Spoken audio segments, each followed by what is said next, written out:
Thank you for listening to this PodcastOne Sportsnet production, available on Apple Podcasts and PodcastOne. The following program is a PodcastOne.com production. He started in a small town in Texas.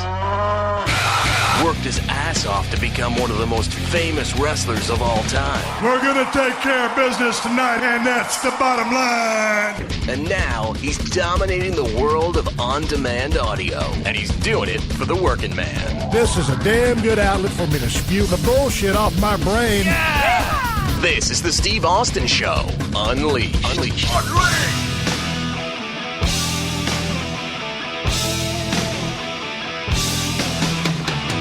All right, everybody, welcome to Steve Austin Show. I am coming to you from the mean streets of Los Angeles, California today. I am sitting here in my office at 316 Gimmick Street. It is hotter than hell because I have every single window in my house closed because as I speak, it's Wednesday. And my yard guys just came in here and discombobulated everything. My train of thought, my flow, and interrupted my microphone with too much mowing and too much blowing. And since that has ceased, I have vowed to my wife that after 7 years of living here in this house, it's time for a remodel. It's time to refresh 316 Gimmick Street. New paint on the walls and new windows. Double, triple pane, noise-proof, whatever it takes. So when I shut these windows, I can't hear a damn thing. These damn thin-ass glasses, I might as well leave them open, leave the screens open, and you can hear everything out there. I'm hotter than hell right now because normally we got that cool breeze coming off the water, and it cools this office down. But since they're out there working, my attention to detail on the quality of this show is so specific, I'm shut in here and I'm sweating my ass off. Maybe I'll actually lose a couple of pounds breaking down a question that was sent to me. I'm always asking you folks, if you've got a question, comment, or suggestion, send it to questions@steveaustinshow.com. I got a truckload of emails from you people talking about a particular professional wrestling match, asking me my opinion of this match. So I'm going to read you the email, and we'll go over this match, and then we'll get on to the body of the show. The body of the show today, on the front half, is me shooting the breeze with Ted Fowler 361, the working man down there in South Texas. And then the second half of the podcast is me talking with my wife here at 316 Gimmick Street, going over some shenanigans and stuff that have been happening here at the house. I actually recorded the second half of this podcast last week, but got so involved talking to Wade Keller, had to scrap that part of the podcast, played Wade Keller, so that's what's going to be today. But let me answer this question first. Let's get into business. I got a lot of pro wrestling fans that tune into this show. It's the world that I come from. It's the world that I'm glad to still be involved in and offer some opinion. And I had a great time during my ride as Stunning Steve Austin and Superstar Steve Austin and Stone Cold Steve Austin, and now I just operate as Steve Austin. But that being said, my qualifications are some 14 years in the business in the squared circle. You know, I got out of the business back in 2003, but I've been watching ever since then. So let's get into this question, and let's get into this match that everybody's asking about. This email starts off as, Dear Mr. Austin, I wanted to get your opinion on a particular match that has caused quite a stir in the pro wrestling world recently. The match in question is between a British wrestler, Will Ospreay, versus Ricochet, who you may know better as Prince Puma from Lucha Underground during this year's New Japan Pro Wrestling Best of the Super Juniors tournament. It has been both praised and criticized alike for the use of aerial maneuvers and flips that are used in this match. Some consider a match like this to be killing the wrestling business, so I wanted to know your take. I've included a link to the full match below so you can watch it, as New Japan Pro Wrestling decided to make the match free for everyone to watch because of the notoriety it has received. All right, regardless, I hope you enjoy the match because I certainly did, and I'd like to thank you for taking the time out of your busy schedule to look at this. Keep being a badass, and best of luck to you on all your pursuits. Sincerely, Adnan Qureshi. Adnan, I hope I pronounced your name correctly. Okay, folks, let's get to this illustrious match, and let's talk about it. I'm on YouTube, and I just typed in Ricochet versus Will Ospreay. It's going to be the match I recommend that you watch at the end of the show, so I'm giving it to you right now. Okay, let's look at this match. Ricochet, who also works as Prince Puma for Lucha Underground, and Will Ospreay, who is from England. I'll tell you what, I watched this match 2 or 3 times back to back, and quite frankly, it was like nothing I've ever seen before. Right now on YouTube, it's got almost 120,000 views. So there's a lot of people watching this match. The athleticism, incredible. The timing, the precision, unbelievable, off the charts, a 10 out of 10. How these guys pulled off some of the stuff that they did is beyond me. For something to kind of compare it to, I got on YouTube and I pulled up Dynamite Kid versus Tiger Mask, going all the way back to 7/23/1982. Dynamite Kid versus Tiger Mask. That's another one for you to watch. I'll give it to you right now since I'm talking about it. So just to have something to compare it to, I've never seen two guys so athletic at the same time in a squared circle. And the way they executed this, the timing, it was just off the charts. I thoroughly enjoyed it. That being said, some of the stuff, there's a couple of DDTs in here that are just spot on. Not enough selling on that end. Some of the offense, as far as some of the forms, could have been delivered with a little bit more intent to hurt, laid in a little bit better. Some of that lucha stuff, when you drive by each other and just kind of get off the ropes, sometimes is not my thing. But just as an athletic endeavor, a spectacle, it was just absolutely fantastic. I give both guys a big thumbs up for their performance. And it was almost like this match might have been a little bit kind of performance art, more so than wrestling, so to speak. But again, some of the moves, Prince Puma, Ricochet just hit off the ropes. The Kid hit him with a wheel kick in midair. Again, the timing, the precision, the athletic ability, how they pulled this off, I have no idea. But when I compare this to Dynamite Kid versus Tiger Mask, it's like no one can deny just the intent or the intensity of Dynamite Kid. It was just off the charts. The guy was a real badass. And latest stuff in it just looks so vicious. And Tiger Mask, of course, was unbelievable. So I just thought the match was tremendous. People ask me, like I said, because I got several emails about this, what I think about the match. Phenomenal. It's a spectacle. For me, though, my favorite pro wrestling style probably goes back, it does. It goes back to the mid-1980s. I liked what was going on in the ring in the NWA, World Class Championship Wrestling, Mid-South Power Pro Wrestling.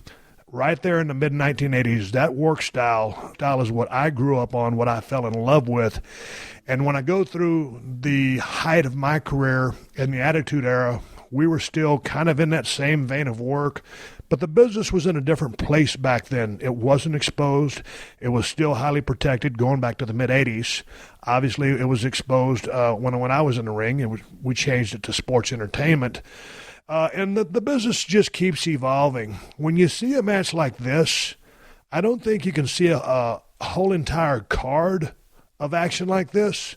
First and foremost, because I don't think there's too many other human beings on the planet that could have executed this match. I think Ricochet and Will Ospreay are two of the most talented athletic guys in the squared circle in the world right now. If I had a wrestling promotion and I was looking to hire two individuals, these are two individuals that I would hire. Now, I might modify or tell them to sell a little bit more. When you look at this match, which runs, from start to finish about 22 minutes, but that's with introductions. If these guys would have put in maybe 4 to 5 minutes worth of selling, mixed in with all the badass stuff that they did, then it could have been off the charts epic. But again, that's me nitpicking it. And if you want me to say thumbs up, thumbs down, I got to say thumbs up. Hellacious effort by both guys. To Will Ospreay, sometimes the facials are a little over the top, and that's just me critiquing the guy, just being very critical. You got to look at this guy. Will Ospreay's, he's 23 years old. Kid's been working 3 or 4 years. And when you look on Wikipedia, he's been a fan of light heavyweight wrestling since his youth. He was a big fan of Essa Rios, the late, great Eddie Guerrero, and he cites the three-way match between AJ Styles, Christopher Daniels, and Samoa Joe at TNA Unbreakable 2005 as the match that made him want to become a wrestler. And he received his training at the London School of Lucha Libre and made his professional debut soon thereafter. Well, man, I didn't know they had a School of Lucha Libre in London. But nonetheless, the kid is a phenomenal athlete. He knows his trade well. He's real young in the business. He's really, really good. And again, if I had a promotion, I would hire him, and I would hire Ricochet, Prince Puma, whatever you want to call him. The match is off the charts. Again, you know, those heavyweights, you got big Stan Hansen out there, Bruiser Brody, or the mid-80s stuff, like I said, I grew up on. That's what I favor. But I can't shit on this match at all. I got to say, badass, unbelievable, and I recommend that everybody out there watch it. And file your report. Send it to questions@steveaustonshow.com. Shout out to both guys. Props. Throw a little bit of selling in there for what it was. It was amazing, and I'll leave it at that. Dynamite Kid versus Tiger Mask, 7/23/82. Watch that match just because, man, Dynamite Kid was one of a kind. His intensity is off the charts. I thought this was more of a wrestling match than the Ricochet Will Ospreay match was. But again, the stuff that those two kids did was absolutely phenomenal. And I wish both the guys a long career and be safe. Working like that, you know, I don't know how long you can do that kind of stuff. It looks highly dangerous. Obviously, a cat entrapped in my kind of body would never try that kind of style. And it's interesting. I'll segue. I'll say this, and then I'll move on down the road. When I used to go to Japan, my first time down there, it was a 3-week tour. And we'd have to follow guys because we'd be later on the card. And Dean Malenko was on the card. Eddie Guerrero was on the card. Chris Benoit was on the card, and those guys would go out there, and you know how all the three guys that I just listed worked, and you'd have to follow one of their matches. And we all know how great each one of the guys I just named was. And how you follow a match like that is just do what you do.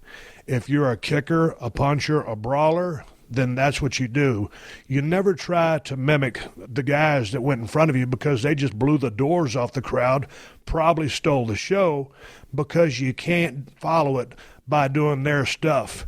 The secret to following a match like that in Japan or anywhere is doing your stuff, doing it as best you can, and sticking to what brought you to the dance in the first place. No one would expect Stan Hansen or a Stone Cold Steve Austin to do these kind of flips.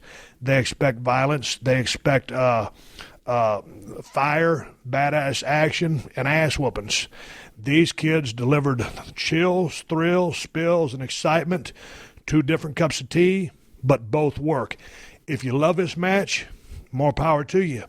If you hate this match, more power to you. It's like I always say, professional wrestling is purely subjective.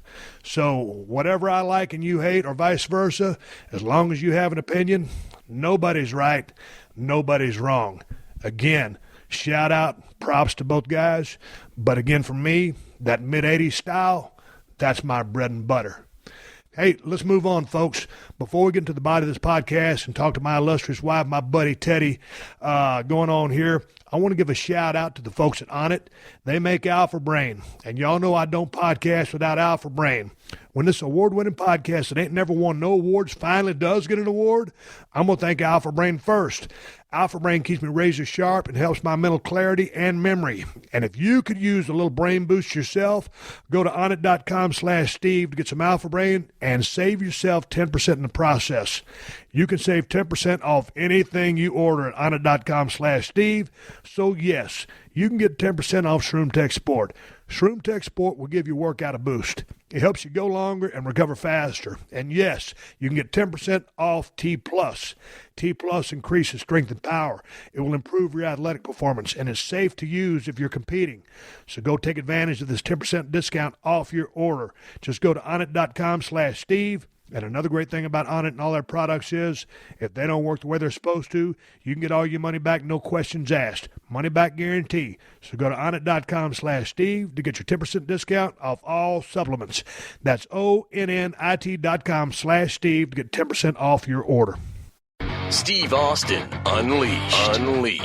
All right, ladies and gentlemen, we've been joined in progress. I'm talking to Ted Fowler, 361 down in Rockport, Texas. I'm showing a picture to Teddy of this vehicle that's parked in front of my house.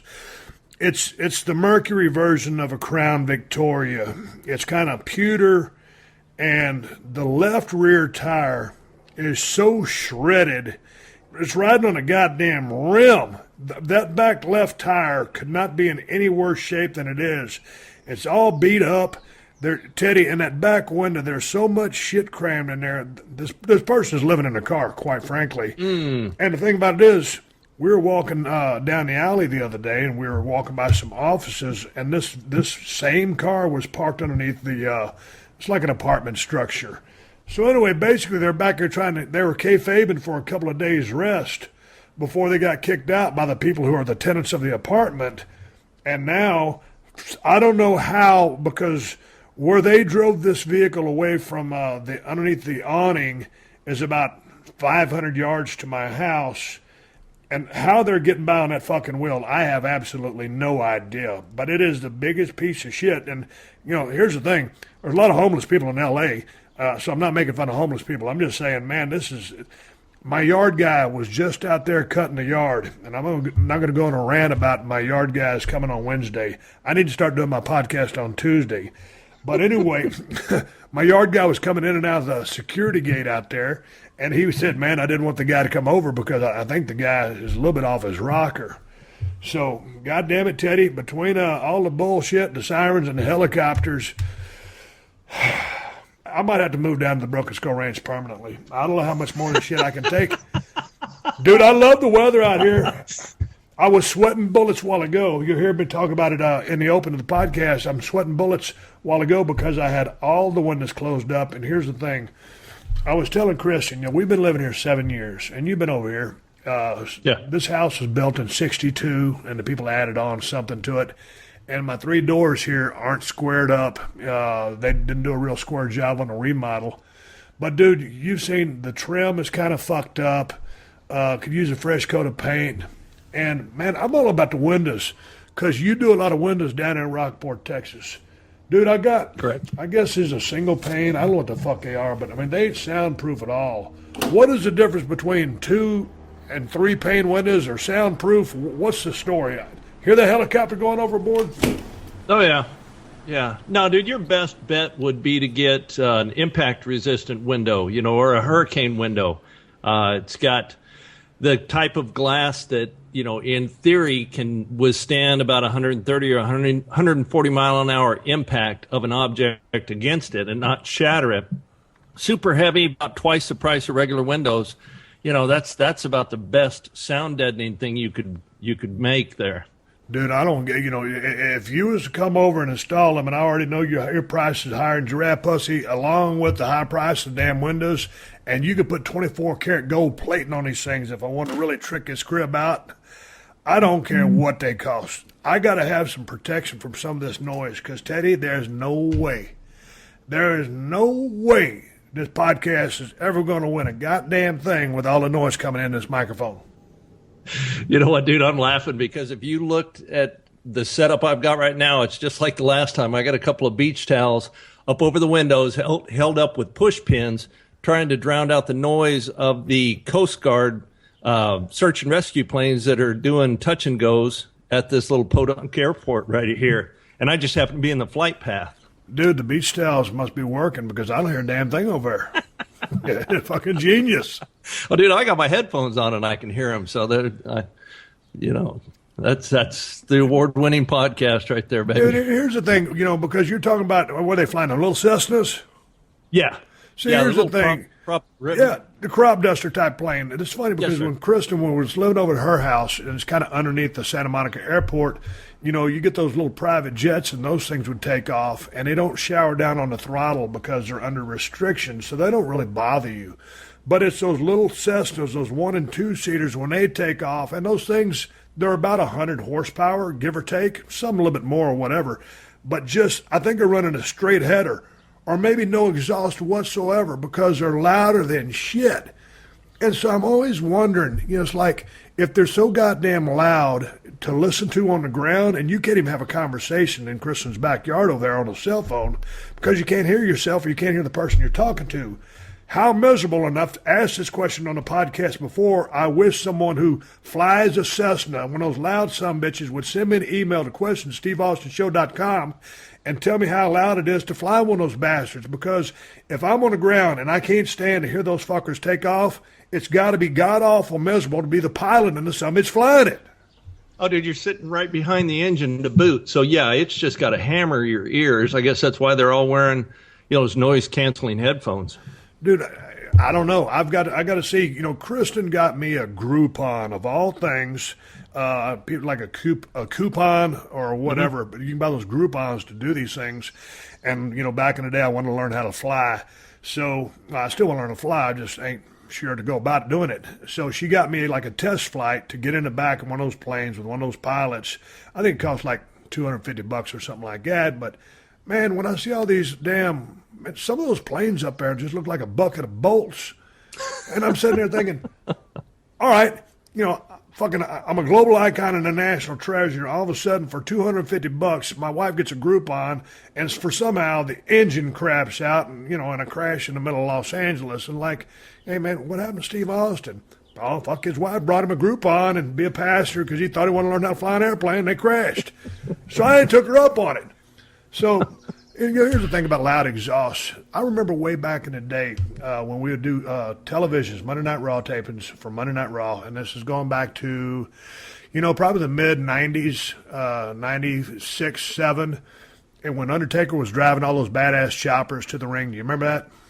Yes, sir. Okay, dude, man, I'd always get the TV early, and things were a little bit more simple now. I mean, it was always a live television show. The stakes were always high. We were busting our ass to put out a damn good product. These days, there's even more 18-wheelers. There's more production. They're filming more things. So it was a little more simple back then. And I would get there, and back when Taker was riding those bikes, they had one or two guys that would drive those bikes around in trailers and do the maintenance on them. And since I had Taker's blessing to ride the bikes, I'd get out there and, run through the gears in the parking lot, rev them, make loud noises. There's all straight pipes for television, and that's the way Taker rode anyway. Some of the bikes were actually his. And, when you're on the bike and you're revving it up and you hear all that horsepower and the loud throttle, it's fun as fuck. You like listening to the loud noise. But if you're sitting on a corner in a restaurant trying to have dinner with a couple of friends, or you're in your house watching TV or trying to have a phone call, God forbid, record an award-winning podcast, and a couple of those sumbitches blare by, then it sucks ass. But when you're riding the chopper with the loud pipes, it's fun. Dude, I think we're just getting old, man. Just getting old. God damn it. Speaking of getting old, I was online the other night, and I was doing some research on something, a guest I got coming up, and a hearing aid thing popped up. So I said, man, let me go ahead and fill out that brochure, that online brochure, and see about getting a hearing aid. So I filled out the form, and I'd be goddamn if I didn't get a telephone call today. A lady wanted to schedule me for a hearing test. So, hell, I'm going to go in and get my damn ears checked, Teddy. You've been out at the ranch with me for about 7 or 8 years now. Has my hearing loss affected you at all? No, it hasn't affected me. I mean, I just I know how you are. I know, when to talk and how loud to talk. Well, the thing is, I normally hear you because you ask if we're going to drink margaritas or drink a Broken Skull IPA. Or what deer stand are you sitting at when Kristin's asking me to go pick up the dog shit or to do the dishes or fold the clothes? Sometimes I don't hear that frequency. It's that high-pitched female tone that eludes you. God damn it, man. Hey, man, speaking of getting old, though, let me shift gears, though, because let's talk about some people that aren't getting old. And it's some of these damn idiots that are taking selfies during dangerous situations. I was reading an article, and it would happen to many people. There was a guy, he was 21 years old. There was a female, I think she was young as well. And these people are taking selfies doing dangerous things. And one in particular, they were taking pictures with a gun to their head. Now, here's the thing, Teddy. You and I have been hunting and enjoying the outdoors. and guns and target shooting for basically our whole lives. And for us, safety is first and foremost. The rules are you never point a gun at another human being. You never point a gun at yourself. You treat every gun, whether it's a rifle or a pistol, as if it is loaded.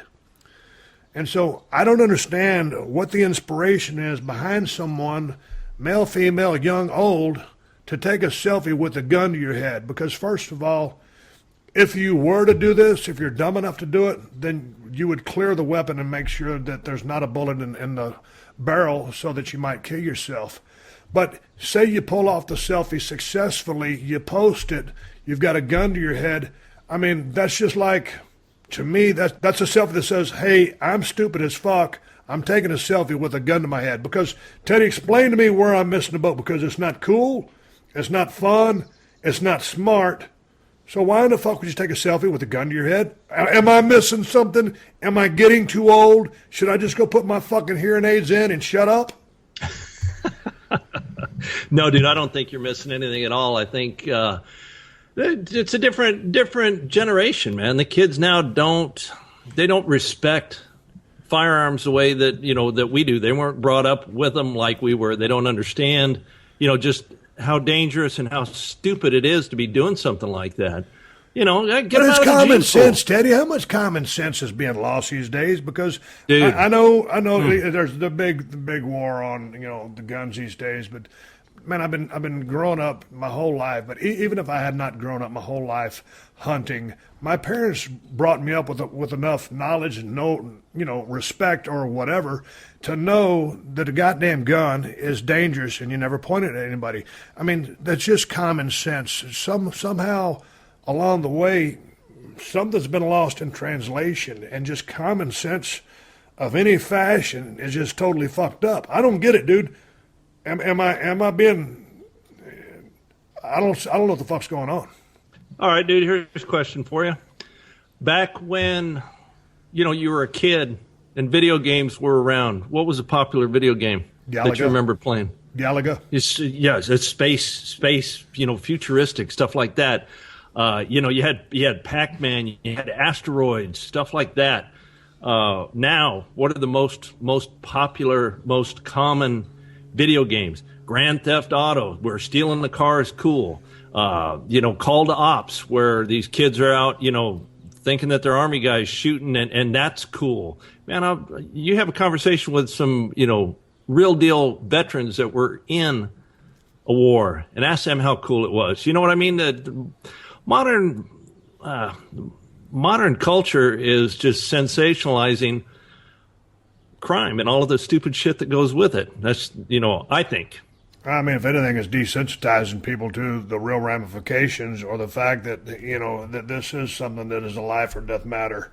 That this is one mistake and it's all over. Yeah. And I don't know, man. I enjoy shoot 'em ups. I enjoy action movies. But to the point of these days, it's just so cliche. It ain't even, I don't even dig it anymore. It's like what I've been enjoying lately, and you have too, is a fucking series on Netflix called Bloodline. There hasn't been, almost no gunplay in the whole damn two seasons that I've watched, and I haven't missed a damn thing. It's just great writing, great execution by the actors, stories that are just so. This family's just got so many secrets. I've been telling people to watch this damn show, and I'm not going to give away any spoilers. But it's number one on the call sheet is Kyle Chandler, who's phenomenal. Number two is Ben Mendelsohn, who's the antagonist, and is Danny, and he's unbelievable. Sissy Spacek, if you go way back to the days of Carrie and her long career, and now all of a sudden she finds herself right in the middle in a prime spot, and it's so cool to see her back. And the whole cast is phenomenally talented, and the writing is premier. It's kind of like along the lines of when I forget the two guys or three guys who created this show, but I mean, it's almost like Vince Gilligan for creating Breaking Bad and Better Call Saul. The writing is premier in this damn show, but my point is there's no violence, and it's refreshing because, I mean, there's some violence, but there's not people getting smoked by guns every single scene. You know what I'm saying? Correct, yeah. Oh, man. Dude, that's enough about me ranting and raving. What the fuck's going on over in Rockport, Texas? You guys are getting your ass rained on like crazy. Oh, did it rain like hell last night? I just got a text that it's raining like hell up in Houston. It's supposed to hammer us again tonight and throughout the rest of the weekend. Yeah, a lot of water down here, that's for sure. Hey, man, with the drought, have you been down to the ranch lately? Because I was looking on the cameras, and I didn't see that we got really any rain. Man, I haven't been in a couple of weeks, and I've got probably 7 or 8 more days on this job before I can pull out and go back up there. So, hopefully, I don't think there's been a tremendous amount of water up there. Hopefully everything's still good. Oh. I know the grass will need to be cut. Dude, I don't mean to change the subject, but I was going back to the text message you sent me. You sent me a picture of a barbecue pit that looked like it was burned to death. What the fuck was that all about? Because I never responded to the text. What the fuck's up with the barbecue pit? Were you cooking? No, it wasn't me. I went over to Weasel's house, my fishing buddy. Yeah. Yeah, he called me up and he said, hey, he and his wife, Kathy, just super, super nice people. I mean, they took me under their wing like you and Kristin did. I'm kind of that little rogue neighborhood dog who's got no place to go. So they called me up and said, hey, man, we're cooking some fish. We want you to come over. I said, sure. So I get there, and it's Monday night. We're watching Raw. Mike is outside. Kathy and I are inside watching wrestling. Mike has a badass barbecue grill. It's got, obviously, the 4 burners in the middle, a burner on either side, and one of them he's got a iron skillet in that he's blackening some trout. The other one has a like a grease fryer, a pot with a basket for doing, okay. So he loads that up with, onion rings and hush puppies and, breaded fish, and we got grilled fish, and we got blackened. I mean, we're having a king's buffet. Kathy and I are sitting inside the house and, drinking, watching wrestling. Mike comes in and puts all the stuff down on the table. And luckily we were downstairs eating. We didn't carry it upstairs into the house proper to eat. We're there about 10 minutes eating, and I look out the door, and it's kind of dusky, getting dark. And I go, Mike, you burning something out there? I see flames. And this guy's in his mid to late 60s. He leans back and looks out the window, and he's, God damn, yeah. And he opens the door. Man, that barbecue grill is under the patio, wooden patio, right? And it is flamed up so much, it's almost whistling.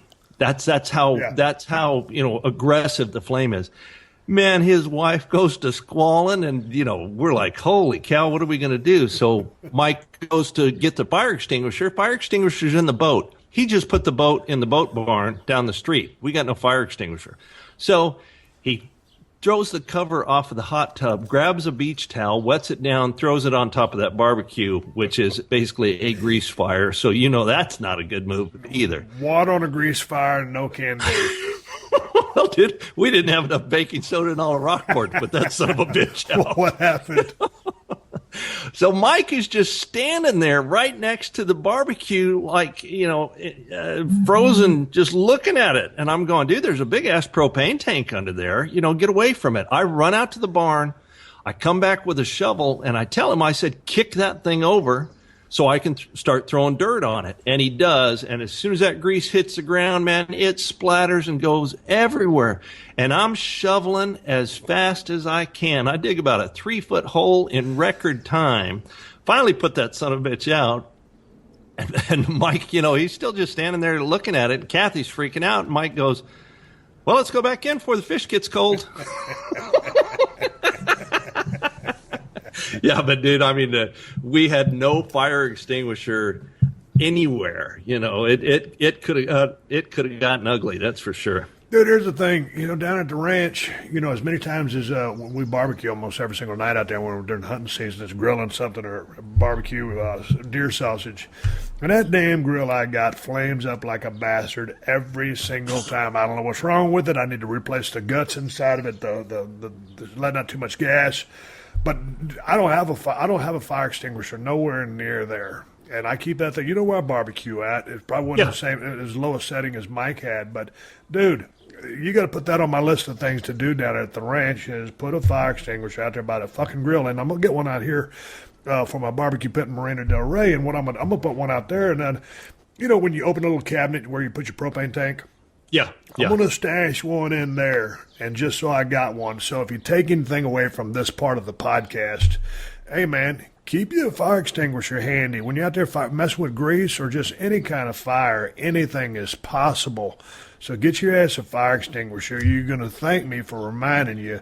It's like back in the day when I said everybody needs a pocket knife. You do. You need a spare key. You need some jumper cables. You need a 4-way screwdriver.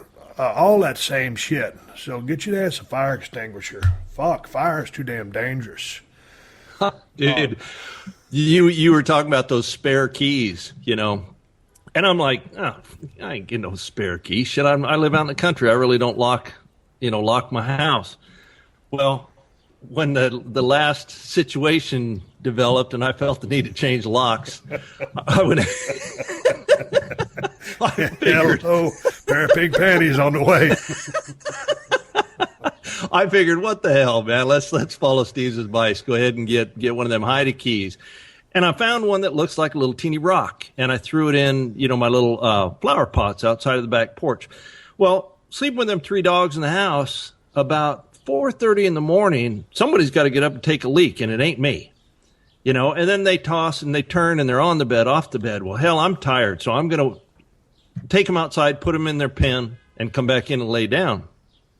Well, dude, I swear to God, man, I'm stark-ass naked, dark as hell. I walk outside, and the door handle on my back door is a little tricky, and the son of a bitch locks. I go and I let the dogs in the kennel. I turn back around, and I go and hit that handle on the back door, and it's locked. And I'm like, shit. Luckily, that spare key is right there. It's like, whoo.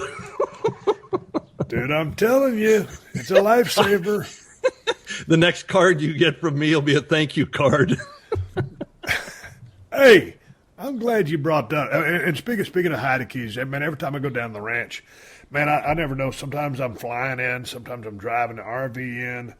And so I don't ever know what set of keys to have because, if I'm not going to bring one of my vehicles in L.A., it's kind of stupid to bring the key. I don't have a dedicated ranch key. Well, I do. I just don't know where they're at.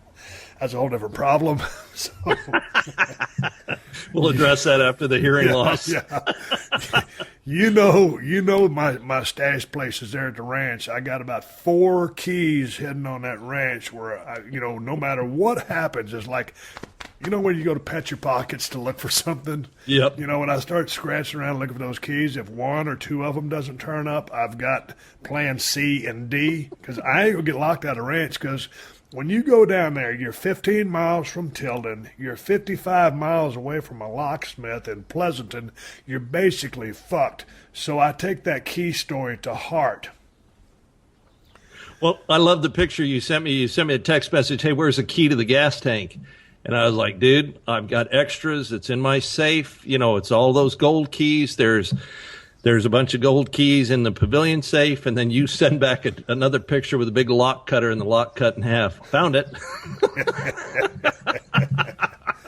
Dude, I'm still trying to figure out what the hell I did. What I lose? My truck keys to my white and silver? To the white. Yes, sir, to the white truck. Dude, I have scoured over every hiding spot I can think of over there that we placed the keys in or I placed the keys in, and I don't know what the hell I did with them. Luckily, I had some spares made here in Los Angeles last time I went down there. I got a key to get in my truck now. I just don't have the remote controls to get in there. But let's shift gears for a second. I want to ask you what I did to piss you off. How so? Dude, what's with the rib you pulled on me at the fucking card? Oh, dude, here's the thing. I talked about this on a couple of podcasts ago because as long as I've known you for 8 years, you never really ribbed me, and I don't really rib you. So then all of a sudden I get a card in the mail from Ted, and Ted signed it. He put one of my neighbor's name on there, and it says, God loves you and I love you too. And I was like, man, that sounds kind of weird because I know that dude, but I wouldn't say it to him and he wouldn't say it to me. And then you had called Kristin and give her the heads up. What in the fuck was all that? Dude, you had to see the look on my face when I read that because, man, I went into CSI, FBI, CIA mode ASAP. I was like, and throw in the DEA, the USDA, and the Elemental P2. I was trying to figure out what in the flying fuck was going on. What sparked you to go get a goddamn get well soon card and send it to my ass? Dude, I thought, coming from who I addressed it from, you would not think that it was me pulling a rib. You know what I mean? I figured that you would look at that thing and go, man, are you serious? Because that cat's a little out there anyway. And I mean, in a good way. Yeah. No, dude, it was just something to do. It's me paying you back from that first rib when you first got the ranch. You probably don't remember that one. Oh, the one with the deer? Yeah. Yeah. Yeah. Dude, that was 8 years ago. Surely, you didn't wait 8 years to return the rib. Well, first of all, I did wait 8 years. Second of all, don't call me Shirley. Dude, high prices and good memory. Oh, dude, I have no idea, man. I was just driving around one day, and it just popped in my head, and I thought, man, this is either going to be, a hit or a complete turd, and it worked out pretty good. Dude, it blew my doors off. I was so rattled, and I almost had to go get counseling. So I'm going to get your ass. Speaking of fires, you and I burned a few fires down there at the Broken Skull Ranch. So maybe, what happens when we burn trash down there at the ranch? And for all you city slickers out there, when we burn stuff, we use what's called a burn pit. And if you're from the country, everybody knows what a burn pit is. Basically, you get either a bulldozer or a backhoe, and you dig a big ass hole, and you put your trash in there and you burn it. Now, all of our trash that we make, put in hefty trash bags, we take to the junkyard. But plywood, just old supplies, stuff like that, wooden stuff that you can burn. We don't burn trash out there, but it's just the stuff that we don't need. So once that burn pile gets filled up, you don't light a fire every time you need to burn something because sometimes, like we've been in a drought for over 7 years, you don't want to start a burn pit fire when there's a burn ban on because everything's so damn dry because that fire is going to spread. You're going to light your own ranch on fire, your neighbor's ranch is on fire, and everybody's going to be pissed off at you, and you may die in the process. So we wait until it rains, a good hard rain, when it starts drying up, just a frog's hair, so you can light that flame and it ain't going to spread. So to do that, Teddy and I get out there with these 5-gallon buckets and pre-soak that pit with a lot of diesel and gasoline. And I don't know how many times, when you're trying to get that fire started, and never, ever try this, going back to the fire, don't ever throw gas on a fire when the fire is burning. Ted has been out there and witnessed firsthand my stupid ass trying to get that fire going again by dousing some gas on it. And I'll tell you what, mister, when you're out there wearing snake boots, camouflage shorts, and you're out there with a 5-gallon gas can in your hand and that fire catches and you're running like, for your life because that fire's chasing you, and it, as you say, Teddy, it sucks all the air out of the damn near off the pasture. Next time we do a burn pit, I'm going to let you work the gas can. We've been wanting to bow hunt out there. We may shoot a flaming arrow into it from a safe distance.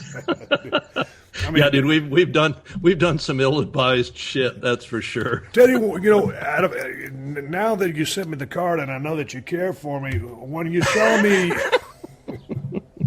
When you saw me running from these intense flames, why wouldn't you just come over and just say, Steve, I ain't trying to tell you your business, but as a friend and a fellow human being, I think it's kind of stupid for you to throw that gas on that fire because you might kill yourself. Why the fuck didn't you ever tell me that, Teddy? Dude, it would have taken me too long to get to you because remember, I was at a safe distance. I was way back. And one time, I think it was about 3 years ago, I actually pulled a hamstring running from a fire. Dude, I haven't run a step since I stopped playing college football, other than being in a squared circle. Now, and the thing about running the ropes is, you're taking 3 steps to cross the ring, and then you hit the ropes, and it ricochets you back. So I didn't really call that running. You're running, but it's in a ring, and the ropes are throwing you back and forth. So it's easy. When you got a 5-gallon gas can, and don't get me wrong, I ditched the gas can, and I'm running probably about a 6.9 40. That's slow as fuck. If you know anything about 40-yard dashes, I could have been killed. Teddy, this year, if we burn the fucking fire pit, I will advise you to stay at a safe distance. Thank you very much. Teddy, is there anything else on your mind you want to talk up before we wrap up this first part of the podcast? No, nothing I want to plug, man. How's your arm doing? Have you started to rehab with that? Yeah, man, I'm doing good. Thanks for asking. I actually talk about it in the second part of the podcast, but right. That was in the formative stages, so I'll give you the 411 now, man. I go to range of motion therapy. My therapist will grab my arm and kind of start swinging it like a gate and then start making longer motions as, it gets warmed up. And then she'll kind of put it like in an arm bar for all basic explanatory purposes and start pulling it back. And right where, they sewed up that infraspinatus and that supraspinatus and that tear in the labrum, man, it's real interesting because they're really, really good at the place that I go to, the PT people there. And as I can feel that stitch work getting tight in the back, they can feel it just because that's what they're trained to do. And so each time I go there, they just kind of, it goes back a little bit further. So it's coming along real good. I started training with the left side of my body. I haven't done any leg workouts yet. I'm just walking on a treadmill for cardio. So the bad thing is I got a little bit of muscle back in my left arm because I started using it again, but the right arm is still pretty shitty looking.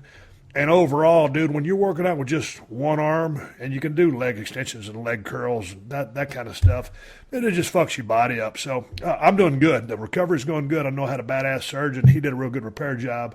So I'm just kind of stove up. But what I'm trying to do is I got to stop on the beer drinking, which I have. I drink about 4 ounces of red wine a night, and that's helping out. I drop my carbs down. So all the pieces are in place. I'm working on a comeback here, man. I got the Survivor song, Eye of the Tiger from Rocky movies. That's my soundtrack that plays in my head when I go to the gym now. But it's hard to get really motivated because, like when we were training heavy down at the ranch, you heavy bench, heavy military, heavy bent over rows, heavy deadlift. And, that's your whole body using, both arms, all your limbs. So that's the only difficulty factor. But, dude, I'm doing good, so no complaints on my end. I appreciate you asking. Yeah, dude, working out with one arm is like, doing a half-ass workout. It's like, man, why even, you can't go at it halfway. No, you don't get the whole. You don't get the whole stimulation. I mean, you're working on like one little segment of. And dude, if you could do anything, heavy squats, deadlifts, those compound movements is kind of what stokes your metabolism. So, dude, it is what it is. Right. I could go on a rant right now, but I won't. I'll leave it at that.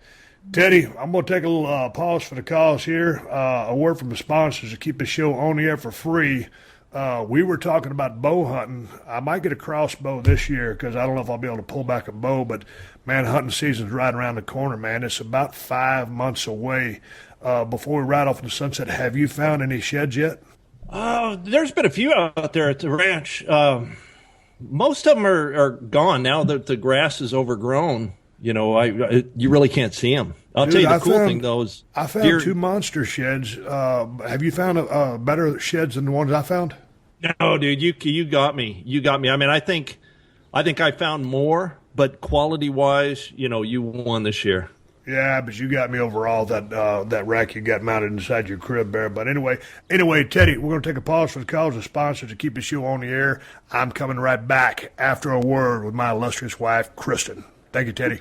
You bet, man. All right, gang, I know you guys cannot live without your smartphones. And if you're looking to keep walking this planet just a little longer so you can have more time with said smartphone, then download the DDP Yoga Now app at iTunes or the Google Play Store and get on the path to healthier living. Folks, you got to take care of yourself. And right now, my close personal friend, Diamond Dallas Page, is giving all you guys a great deal. If you go to ddpyoga.com/Austin, you get the best price on DDP Yoga, and you get 3 free months of the DDP Yoga Now app. Now, this app is going to let you do DDP yoga wherever you are, whenever you like. And you can access all the workouts right from your phone or your tablet. You can do live workouts from the DDP Yoga Performance Center. That's badass. Dallas is giving you everything you need to get on a path to healthier living, and he's making it as easy as possible. So get the DDP Yoga program at ddpyoga.com/Austin and take advantage of the 3 free months of the DDP Yoga Now app. He's letting you take it for a test drive.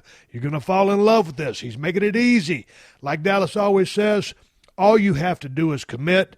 So make that commitment now at ddpyoga.com/Austin. And get this. Guess what's finally available on DVD and Blu-ray? Yep, the badass documentary, The Resurrection of Jake the Snake. Folks, I've seen this documentary about 3 or 4 times. It's a badass, incredible documentation of a look at the life of one of the greatest professional wrestlers in the history of the business. A guy that kind of changed the game. Economic in the ring, everything he did meant something. One of the greatest psychologists and promo guys of all time. Jake's journey to get his life, his family, and his career back is both powerful and is damn sure inspirational. And you don't have to be a wrestling fan to be moved by his personal story. And Dallas and his crew worked hard on this DVD. They've added 20 bonus features, including a color commentary track narrated by Dallas, Jake, and director Steve Yu.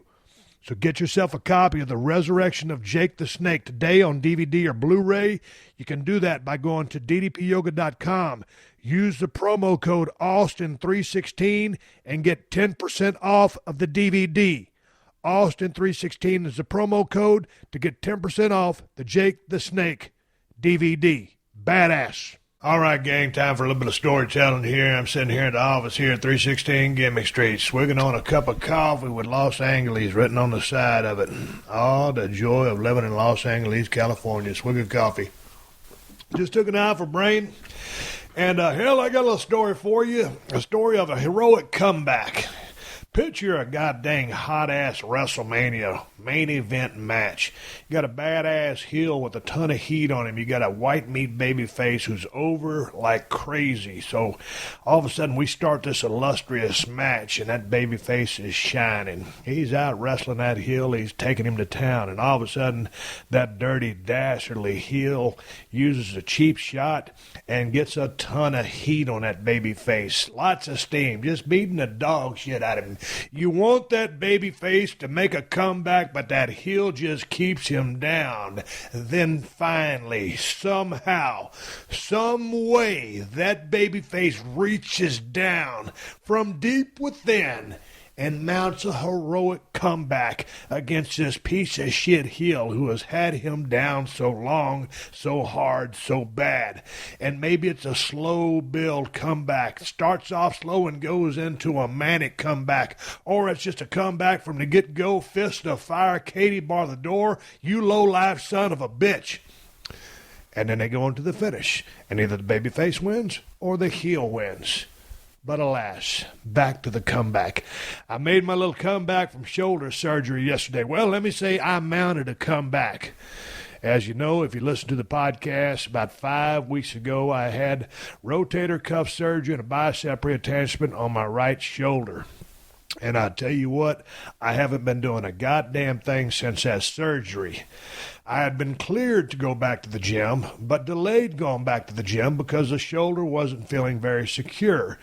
And for those of you that miss me on the WWE Network, due to the Stone Cold podcast, it's because I canceled all my appearances. That's why I missed the Pro Wrestling Hall of Fame in Wichita Falls and things that I wish I could have been there for, but just put off because of where my shoulder's at. But anyway, you've heard about that. So anyway, yesterday was the first day of a little bit of a comeback because I started my physical therapy with my physical therapist down there in downtown L.A., or wherever the hell that damn office is at. I drove down there, lickety-split, thought I left with plenty of time to get there on time because, as you know, I cannot stand to be late for nothing, and I wasn't going to be late for my first PT session. So anyway, man, I pull in this parking garage, and it's one of those things that just spirals up. Then at a point, you take another turn, it spirals back down. And there wasn't one single goddamn parking spot in that whole entire building. So as I went out, I handed my ticket to the lady. I said, ain't no parking spots in here. Luckily, she didn't charge me for the grand tour of the parking lot inside structure, and she let me out for free. And I'll be goddamn, lo and behold, there is a God. A religious experience was had.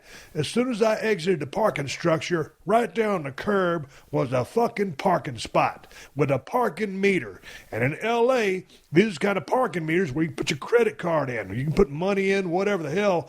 I never thought that the parking meter would come to such a technological forefront that you could swipe a credit card, but that's where we've come to. So anyway, it's about 11:55. My PT appointment is at 12 o'clock. I got to go to the building across the street. There's no way that I could be late.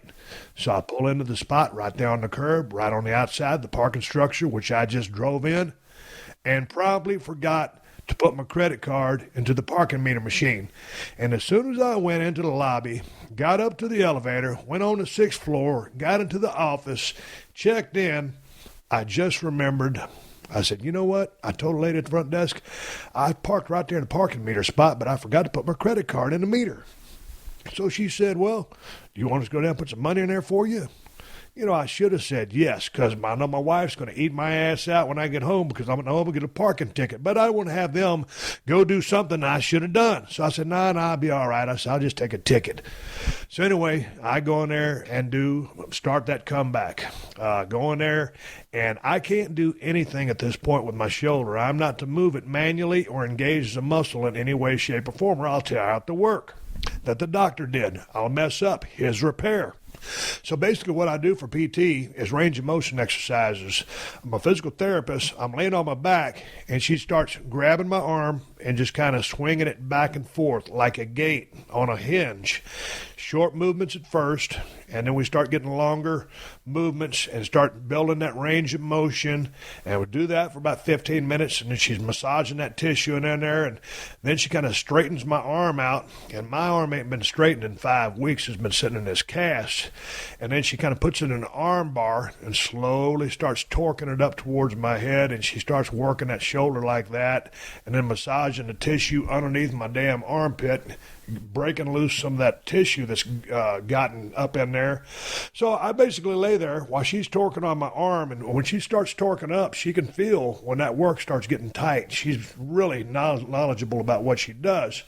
So I do that for an hour, talk about the recovery process, and I had designs on going down to the Broken Skull Ranch in a couple of weeks, but now that I'm going through range of motion physical therapy, I thought that might curtail my trip to the ranch. And I told her, I said, you know what, man, when I did my left rotator cuff, I kind of rehabbed this thing myself. They just gave me a pulley to hang over a door, and then I would slide my arm across the table and try to raise up the walls in the shower when I was showering. And she goes, oh, no. He goes, you can do that. She goes, what we're trying to do right now is to make sure you don't get a frozen shoulder, whatever she calls it. There's been no movement in that shoulder in that ball and socket joint for 5 weeks, so we're just stretching that out. But once we get you in here for about 2 to 3 more weeks, then you can take your trip down to your ranch, and I can let you rehab for about 2 weeks by yourself before you come back in, and we continue this process. So the good news is I started to come back. The good news is I can plan a trip to the Broken Skull Ranch. The good news is, well, I'm on the road to recovery.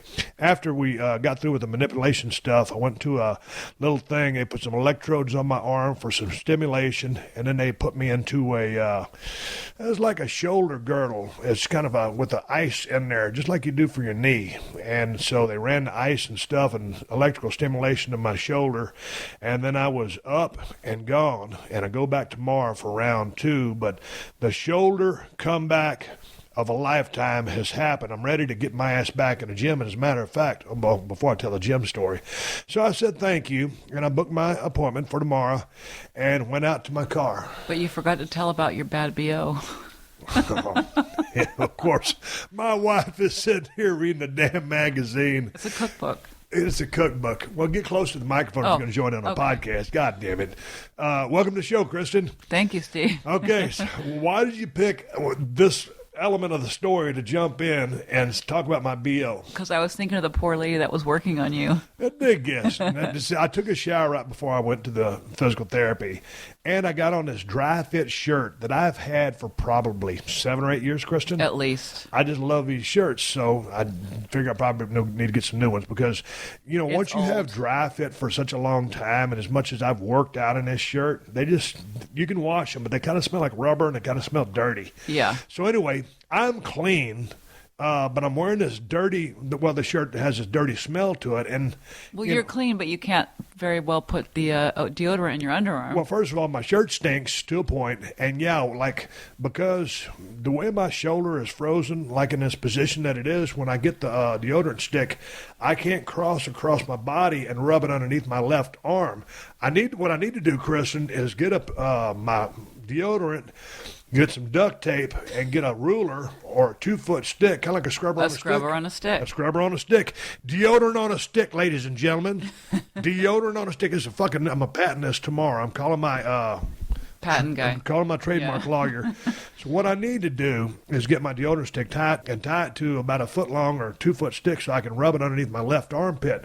Because what I'll do is grab it with my left arm and bend it up underneath and try to rub it underneath my armpit. It doesn't work too good. No. And then... I can reach my right armpit with my left arm, so I'm not really covered in all the areas that I could be with the deodorant/antiperspirant. So although I'm clean, I just took a shower. I'm in there in that shower by myself. I've got a hand towel. I'm trying to wash myself with this body wash, and it's just a clusterfuck. Yeah. So I'm as clean as I can be, but it's just when you're impaired, that's just the way it is. So anyway, now that you jumped in on my story, Kristin, and here's the thing. My wife cannot stand when I get a parking ticket. It chaps her ass because she's as cheap or cheaper than I am. And so, anyway, I go out to my car. I know I'm going to have a parking ticket. And sure enough, there it is. Underneath my windshield wiper, a parking ticket. And the amount of, how much was it, Kristin? I didn't even look at it. It's a lot of money. She's got it right here. It's $63. $63 I was in that building for an hour and a half, and they want to charge me $63 for parking on the side of the damn curb. I know I forgot to swipe my credit card. It's my fault, but $63 for an hour and a half, that's a little much, Kristin. Yeah, you want to know what time they gave it to you? What time? 12:03. 12:03. Oh, those cocksuckers were waiting for me. There was somebody with a pair of binoculars saying, "Oh, this dipshit didn't swipe his credit card," because I was there. Like I said, 11:55 and 12:03. They got me. Yep. And here's the thing. First of all, I saw my ticket, and then I see that guy coming down the damn gimmick, and they always drive Priuses. Yeah. And so the dude cruised by. I know he's probably looking to put another ticket on me, and he would have jacked up the rate if he hadn't seen me coming to my goddamn car. So anyway, I get to the house, and I say, well, Kristin says, well, how'd therapy go? I said, I went good. I said, I got one problem, though. And she goes, what happened? I said, I got a parking ticket. Very irresponsible. Oh, boy, thanks. Because I never get tickets in general, and parking ticket, that's like a choice you make. It wasn't a choice I made. I was in a hurry and forgot to put the damn credit card. How do you forget? Well, like I said, I remembered once I got up there. Kristin, you don't understand how many times I've been hitting the head with a steel chair. How many times? I'm just trying to make excuses. All right, it was my fault. I got a parking ticket. So now anyway, I have to pay it. I told her I'd pay it, and then she goes, you don't know where the checkbook is.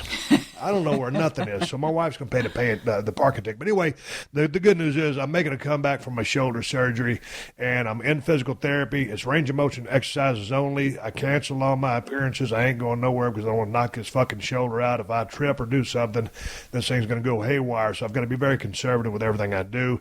But I'm on the road to making a comeback, and I'm happy about that. And my first day back in the gym, just training my left shoulder, just doing one-arm dumbbell presses, side laterals, very easy. I can't lay down and do a dumbbell bench on one side because I'll compromise the shoulder girdle. So for my chest, I'll just try to get into some just a chest press machine, and with one arm. I don't want to can't go too heavy. I've atrophied a lot. My left arm looks like shit, which is my good arm. My right arm looks like dog shit because of the inactivity, the muscle atrophy. And then I'll do light leg presses and stuff like that, and really need to up my cardio. Don't be so hard on yourself, Steve. Well, let's start stealing my lines. You know, I'm hot about it. I'm hot. I look like a pile of shit. So anyway, yesterday I was sitting there. Let me see. I was on day 3 of my diet. Kristin cooked me a bunch of fish, and I had clean baked potatoes and green beans all day long. And as she comes back from Zoom or whatever. No, I have Tuesday night off, and so I thought, well, why don't we go to the brewery? Yeah, she wanted to go to Firestone Walker because she had that day off, and she wanted to go drink 2 glasses of wine and eat her food. And as soon as she came home from her massage appointment, I was in the kitchen eating the fish and the potatoes and the green beans. And she goes, "What are you doing?" And I said, "I'm eating." She goes, "I thought we were going to go to Firestone Walker." I'm like, you do know that this is my 3rd day of trying to eat healthy, and I'm going to blow it all if I go over there and start drinking beer. I know, but it just seems like we go there at least once a week. Well, anyway, so, you know, she goes, "That's fine." She goes, "I didn't go to the store today, so I don't know what I'm going to eat." So she's guilt-tripping me. So I'm sitting there thinking, okay, she's had a hectic schedule. We've had a lot of stuff on our plate, especially with my recovery and everything else going on. So I was like, okay, it's time to bite the bullet on this one. If I can't go down to Firestone Walk or just sip on a luponic distortion, which is about, 6%, 5.9% ABV, not too many calories, and sip on maybe 1 or 2 of those, is not going to completely, throw me out of whack. And I wasn't hungry. So being the husband of the year that I am, I figured we'd still go to Firestone Walker so I wouldn't have any heat on me. Thank you. You're welcome. Hey, you want to tell the duck story? Which duck story? The duck story that led to the sea turtle being in the backyard in the swimming pool, because people on my Instagram account, I'm on Instagram, Steve Austin BSR, just like my Twitter account. And lately I've been posting a couple videos of a sea turtle, I call it a sea monster, floating around in my swimming pool. And I got messages from people saying, "Man, Steve, you either got too much time on your hands, you've been hitting the head with steel many chairs, you've been drinking too much, or all of the above." Because nobody 51 years old takes pictures and sends videos of a fucking sea turtle and narrates it like it's a sea monster in their backyard. Well, there was a reason we had the damn sea turtle back there. Kristin, you want to elaborate? Because we had some fucking ducks back there, a drake and a hen, and they were mallards. They were so cute. They were just sitting there on the ledge of the pool, but unfortunately they were pooping everywhere. And when she says pooping, I'll translate for you roughnecks out there. The damn ducks were shitting everywhere. Shitting on the ledge of the hot tub, shitting on the edge of the pool. We have a potted plant right there in the corner, and one of them would get on one side, and the other one would get on the other side. And they'd shit everywhere. And then they decided it's time to go for a swim, because that's what ducks do. And there's a swimming pool, and these are smart ducks. So they jump in the water and they start swimming around, because ducks like water. You've heard that old saying, whether you're playing baseball, ducks on the pond, ducks on the pond. Well, they were little on the pond, our cement pond, our swimming pool. And while they're in the swimming pool, they were shitting. They were shitting so much that the next Wednesday, when our pool guy came by to clean the pool in Los Angeles and most places, almost everybody has a pool guy that will come in and net all the stuff out, change the chemicals in the swimming pool, run the equipment, and then get out and go to the next swimming pool. So our swimming pool guy comes by and he goes, "Steve, I need to talk to you." I said, "Yeah, what's up?"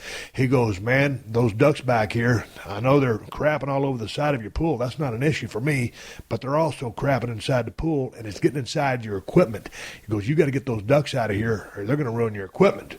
Well, if there's money involved, and I tried to be real nice to the ducks, because normally, hell, Ted Fowler would have probably went out there and shot both the son bitches.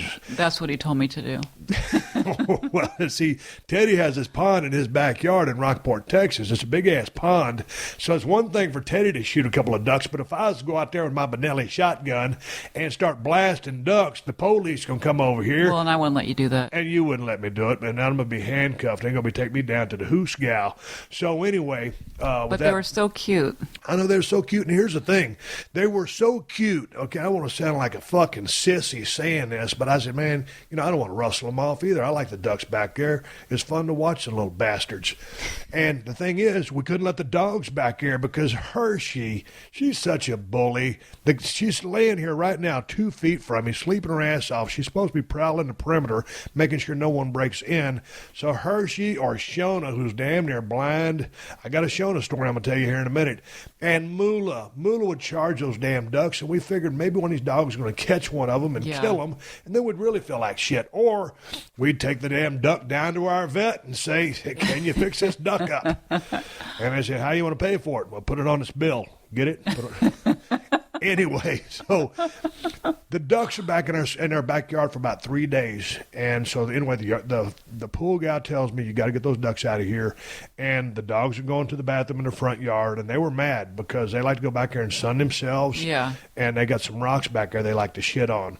And those are the same rocks that I get my shit scoop up and clean up the dog shit every day, because if I don't, I get heat from my wife for not picking up dog shit, and she's got to go do it. I'm under the bus, and that doesn't spell good results. So anyway, I go out there, and I gently scare away the ducks. Yeah. And they fly off. And Kristin gets on the internet and says, well, ways to deter ducks from getting in your swimming pool. Kristin, what did your research tell you? It said get a blow-up crocodile or alligator and put in your pool. A blow-up crocodile or alligator and put in the swimming pool. Now, what I could have had done was call Ted Fowler, 361 down in Rockport, Texas, say, hey, Teddy, go down there to the pond and catch alligator, duct tape him, and FedEx to me. I got some ducks over here in my swimming pool. And Teddy would have done it. And, well, it wouldn't have worked because I don't think FedEx is going to ship an alligator that's 6 foot long, and that alligator is probably going to eat my dogs.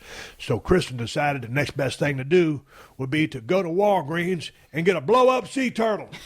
No, that's the most scary-looking object that I could find at Walgreens. If y'all seen my Instagram account, Steve Austin BSR, those videos, they're scary as fuck. Boy, it's a scary-looking creature. They didn't have nothing more intimidating than that sea turtle. No. It was piss poor. And, of course, we have reservations about 15 minutes. But right when she comes back from Walgreens, she says, well, you need to blow the sea turtle up before we can leave. Well, this is before I quit drinking. And we're fixing to go have some drinks. So I'm over there huffing and puffing because y'all know me. I can't be late. We got reservations at 6 p.m. And I'm blowing that fucking sea turtle up. And finally, I blow that motherfucker up. I push that valve in. And you ever blow something up, you damn near get high because you expended all your oxygen? Yeah. And you got too much carbon dioxide in your system? Well, that's where I was. Hell, I didn't need to go drink beer. I could stay at the house. I just blew up a turtle. So anyway, I put the sea turtle in the goddamn swimming pool, and problem solved. Everything's fine. So we go out, we meet our friends, have a drink, eat dinner, come back, do our whole process. Wake up the next morning, I'm making coffee, and I'll be damned. Lo and behold, here comes 2 ducks floating on the water. And they get out of the damn water, they go by the potted plant, and they nestle in there. And that sea turtle in there circling that goddamn pool like a shark. They ain't scared of that sea turtle. Well, yesterday they came back, and they were a little bit intimidated by it. So maybe they just decided... The sea turtle didn't work. It was a failed experiment. So Kristin gets back on the damn internet, and she decides we just need more objects back there. Well, you can put more objects back there, but we ain't got a big swimming pool. We got a little ass yard. The swimming pool is not like an Olympic-sized pool. So she gets a couple of beach balls. We got 2 beach balls and a fucking sea turtle floating in our backyard. The ducks over. I think they're going to get out and start batting the beach balls back and forth. It really looks like we got a fucking daycare center, and we ain't got no kids here. Well, daycare for ducks. Daycare for ducks. Call my trademark lawyer. Genius. # genius.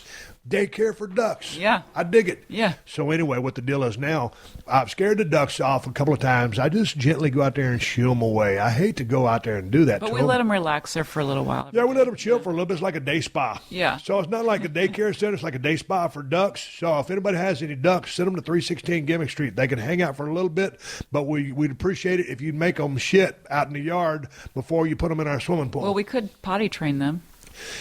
Potty training a duck. Here's the thing. Now, we can't do this for free, Kristin, because we got bills to pay. Those gimmicks they send in the mail, my wife goes crazy about the damn mail. She goes, did the mail come? Did the mail come? Or she'll go out to the mailbox about 5, 6, 7 times a day. What in the fucking deal is with you and the mail? I've turned into my mom. Why is your mom so obsessed with the mail? She's the same way, and now look at me. I know. So what's the deal with the mail? I mean, I always figure, here's the deal. When I met my wife back in the day before she was my wife, give or take 11 or 12 years ago, I was carrying my bills around in a hefty trash bag. Mm-hmm. Is that a shoot or not, Kristin? It's true, if that's what a shoot means. You know what shoot means. My wife tries not to use any wrestling lingo because she's a proper educated person. Well, shoot and the other word that you use, I never know which one it means. So, okay, that's true. Okay. Right, I had my bills in the trash bag. Yes, you did. Now, I would pay them, and sometimes they might have been a month or two late, but I'd sort through my trash bag. I doubt you'd paid them. But anyway, so Kristin took over the bill paying system. Yeah. But so she's a fanatic about the mail. But here's the thing. Since we have these bills in the mail, Kristin, there is no way, like I don't know if we put some feeding stations back there for the duck. We don't need a water station because they're in water. But we can't just have a day spa for ducks and not charge admittance. Because we got overhead. Because too much overhead is going to cause us to go belly up, and we can't do that. So how are we going to charge per day for a duck? Well, we won't charge them. We should charge people to come in and view the ducks. Oh, man. Here's the thing. Like you come to 316 Gimmick Street, go view the ducks, walk around the outside of the pool, go by, take a look at the gravel where the dogs like to shit. I'll give you a whole guided tour.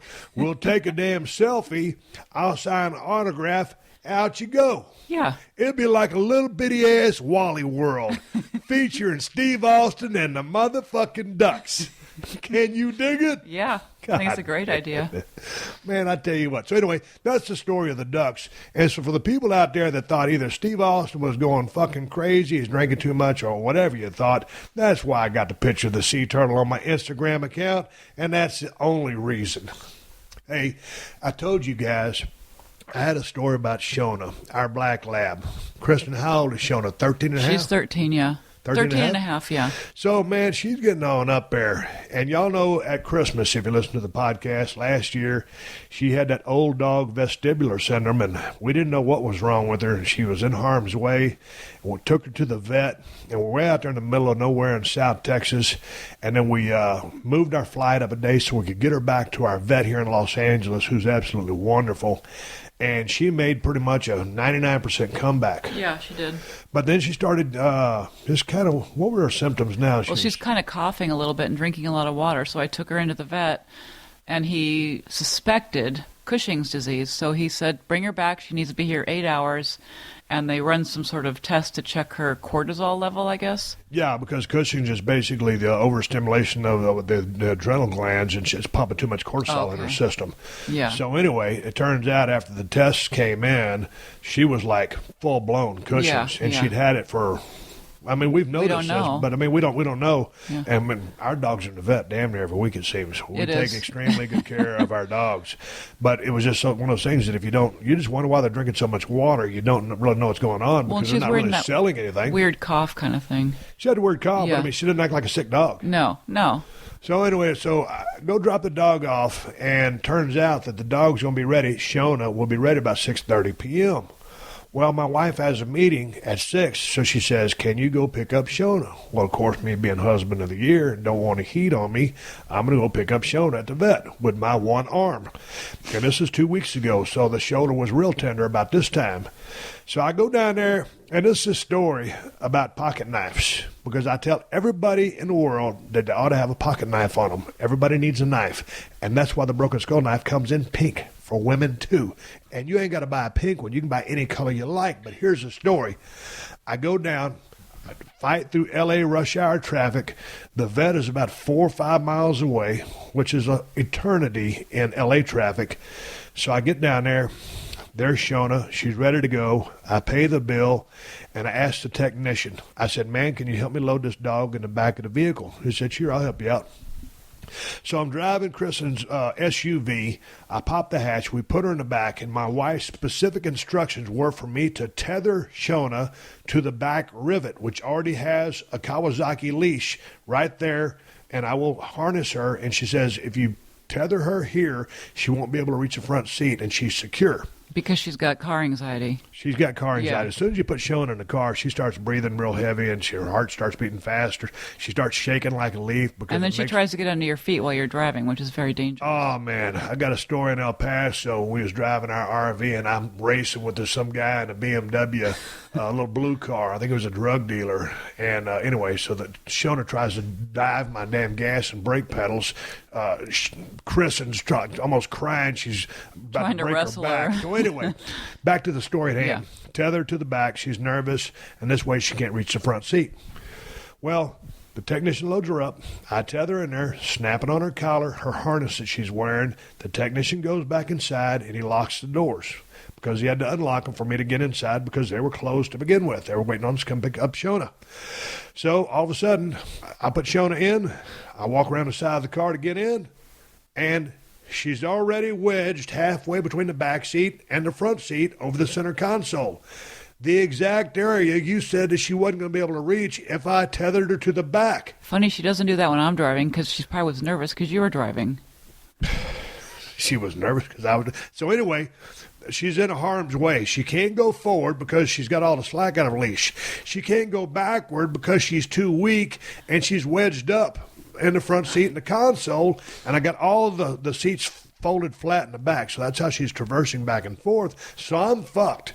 I'm not going to go inside and call the technician and say, hey, dude, I got this bad wing. Can you move my dog to the back for me? You know, so I've got the passenger door open. There she is. I can't push her back with my left arm. I can't use my right arm because I'll blow my damn work in my shoulder. So I'm thinking, real quickly, it dawns on me. There's one fucking solution here. That leash is stretched tight. Oh, pocket knife. I got a bad right arm, and I normally carry my broken skull pocket knife in my right pocket, but I'm using my left arm these days, so I got it in my left pocket. I pull out that broken skull cold steel knife, that sharp motherfucker. That leash is stretched tight, and I just go whack. Problem solved. Why? Because the motherfucking kid, Steve Austin, carried a pocket knife. You ain't got to buy a cold steel broken skull knife. I'm just telling you, whether it's a $5, $10, $100, it doesn't matter what kind of knife you got. Hopefully you never need a knife to defend yourself, but if you do, you got one. Whether it's to open a ladder, cut open a box, cut a piece of rope, or rescue your beloved Labrador Retriever from choking and being stuck in a damn center console, that's what you need a knife for. So I rescued Shona from the vet. Mm-hmm. I put her in the car and then cut her free, and then we backed out and rode off into the sunset. And that's the happy ending of that story. Why? Because I had a motherfucking pocket knife. Hallelujah. But you ruined a very good leash. Well, I was upset about having to cut the leash in half, but Kristin, in times of, need, you got to do what you got to do. I got you. Look at it this way.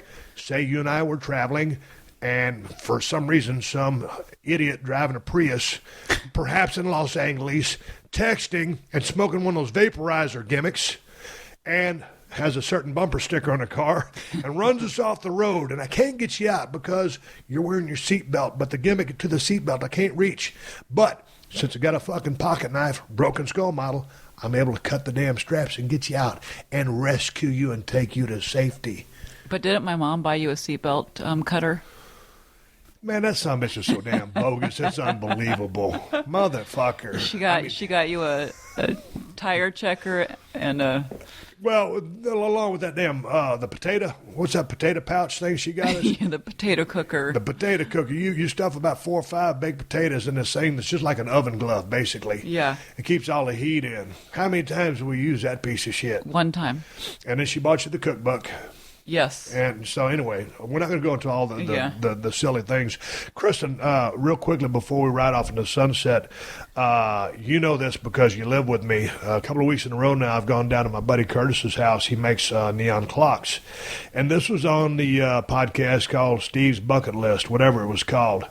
And me and Curtis made that bumblebee clock. And so I went back the next Friday, and we were working on some more clocks. And it turns out we're at a little bit of a crisis here because Curtis makes these clocks for a living. So he's like a one-man assembly line. And he turns out these beautiful industrial-grade, badass, commercial-grade clocks. And they're works of art, and they will last a lifetime.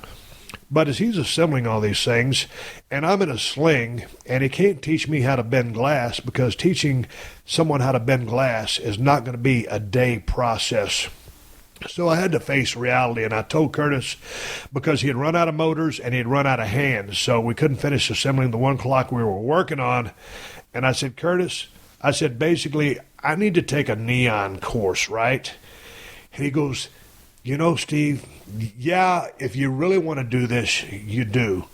And he goes, you can keep working with me, but if you take the course, you'll be so much further along than you are now. It will really benefit you. So I got on my iPhone while I was eating lunch, and I was Googling in neon schools in Los Angeles, and I couldn't really find anything. So I came back in after 30 minutes over at Curtis's house. I said, Curtis, I can't find a good place to go to school to learn how to work with neon.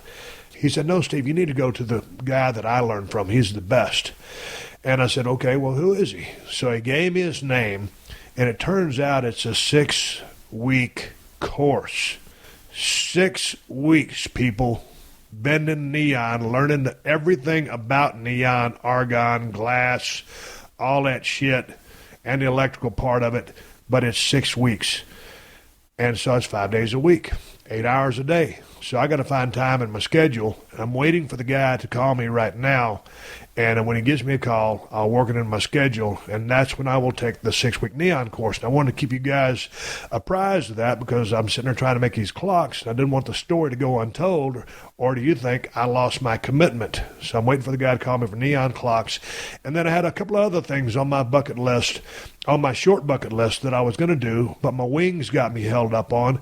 And one of those is going to high-performance driving school, just some driving stuff. I'm not trying to be a race car driver, but just to go through the course.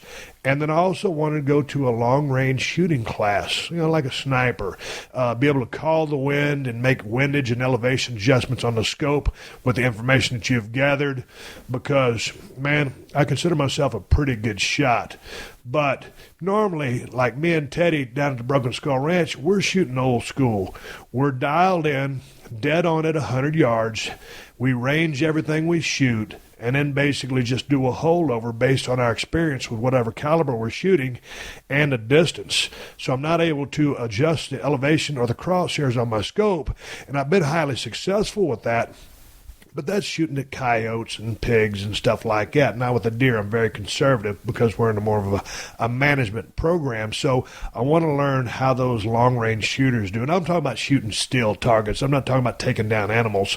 I'm talking about purely for the science of learning how to call wind and work elevation changes with the turrets on the scope. So those are the couple of things that I want to get going, and I'll get those things going once I get back from this shoulder, and I'm on the comeback trail right now. Just started to come back. Kristin, before we ride off in the sunset, is there anything you want to add, plug, get in there? You got you want to talk about your Twitter account or anything? Right. What's so funny? Because I don't do social media. You ought to do social media. No, thank you. Wife of a global icon and national treasure. Nope. Okay, we got the duck story in, the vet story. Shona got diagnosed with Cushing syndrome. She started her medication today. There's good news to the story because Kristin, doctor said what? That she's going to live a normal life. She just has to be on medication. And we'll notice that she stops drinking water as much as she has. She'll stop panting. And yeah. She's really been doing good. She's made a comeback from the old dog syndrome. So hopefully we get another couple of years out of her because she's in good shape. Yeah, she is in good shape. And so the ducks will continue to come. We're not going to open a duck spa. We were discussing this a while ago. I pushed the pause button, and it was a hard decision to make, people. But Steve and Kristin Daycare Duck Spa, just not going to happen. No. We can't make a business proposal for that. So anybody that's thinking about coming by and touring the facility, it'd be like a 30-second process. I can bring you into the office and show you the Pearl Bear neon clock with the second hand spin around like a rotisserie chicken. Can I ride off into the sunset? Yeah, you can ride off the sunset. So my Hershey is about to wake up. She's over there stretching. All right, Kristin, thanks for joining the Steve Austin Show. It's the award-winning podcast, which has never won any awards. People, I hope you enjoyed today's podcast. I'm coming right back to close this endeavor right after this. Are you looking to buy a used car? Then you should check out TrueCar.com and the TrueCar app. I bet you didn't know that you can use TrueCar to help you buy a used car, too. It ain't just for new car purchases. There are over 500,000 pre-owned vehicles available from TrueCar certified dealers nationwide, and there are over 11,000 TrueCar certified dealers. And TrueCar lets you get upfront pricing information on new and used vehicles and lets you see what other people paid for the car you want so that you feel confident you're getting a fair price. With TrueCar, via their TrueCar pricing curve, you see what other people paid for the car and you lock in your guaranteed savings. Then you can connect with a local certified dealer of your choosing, take them your TrueCar guaranteed savings certificate, and make your car buying experience quick and easy. Over 2 million cars have been sold to TrueCar users by the TrueCar Certified Dealer Network, and TrueCar users save an average of over $3,000 off MSRP. So when you're ready to buy a new or used car, visit TrueCar.com or download the TrueCar app to enjoy a better car buying experience. Some features not available in all states. All right, everybody, give me the go-home cue. It's time to wrap up this podcast and ride off into the sunset. But before I do, I'm going to give you something to watch. I've already done that in the open of the podcast. I would love for you to watch the Ricochet versus Will Ospreay match from New Japan Pro Wrestling. I'd like to know your thoughts on this match. I thought these guys was a badass effort. Two of the best athletes probably in the world that are in a squared circle right now. If you like it, you didn't like it, send me your feedback at questions@steveaustonshow.com. You know my thoughts on it. I'm not going to comment anymore on it. Let me know what you thought. Also, check out Dynamite Kid versus Tiger Mask. I believe it was 7/23/1982. Dynamite Kid was so far ahead of his time, it's unbelievable. Tiger Mask is phenomenal. I love the aggressive nature of Dynamite Kid in this match, and that was kind of the difference of the two matches. And again, going back to Ricochet and Will Ospreay, I've never seen an athletic endeavor like that ever inside a squared circle. So anyway, give me your feedback. Hey, gang, all my damn shirts are available at BrokenSkullRanch.com. Broken Skull IPA if you want to ship to your house, BrokenSkullRanch.com. The Steve Austin Broken Skull knife is available at BrokenSkullRanch.com. Everything Steve Austin you can find right there. I want to say thank you very much for supporting the sponsors of the Steve Austin podcast, because they're the ones who let me do this for you free twice a week. So big thanks to ddpyoga.com/Austin and the DDP Yoga Now app. To the good folks at Onnit, go to onnit.com/Steve to get 10% off your order. To the folks at TrueCar, and, of course, to Amazon, who have been supporting this podcast since day one. Use my Amazon links whenever you're doing any online shopping, and Amazon will kick back a couple of bucks to the podcast and not cost you anything extra. There's no hidden fees or charges, and you can buy whatever you plan on buying and help out the podcast in the process. You can find all my Amazon links by going to PodcastOne.com. Click on the Killer Deals button in the top right corner of the page, and then hit the Steve Austin Show button. Amazon links for USA, UK, and Canada. If you bookmark that, you can find it easier in one click and support the show, and it does not cost you anything. I've been getting a lot of feedback on my Twitter account about the fact that the old episodes are subscriber-based only. This show is still for the working man. The first, I believe, 8 episodes of each show, or the last 8 episodes of each show, are still available for free. It doesn't cost you anything. What the deal is with that paywall is, whatever it's $7.99, $8.99, whatever it is bandwidth and storage. So when you got all that content, it costs them money to store that. So if you pay the $7.99, you can go back to the PodcastOne library and listen to any show you want from anyone they have on PodcastOne. And if you don't want to do that, that's cool. My show is still free. It's just the last 2 months of content of each person who has a show on PodcastOne is how that works. So the show is still free. I know a lot of people are ticked off, but technically the show is still free. If you're new to the show, you can't access the old podcasts unless you pay the money to go get them. But that's why I've got some badass guests lined up. I'm hitting the road this weekend to go talk to them. So if you just listen to the current ones and we move forward together, it's always going to be free. Anyway, folks, keep listening. The 60-second AP News headlines are coming up next.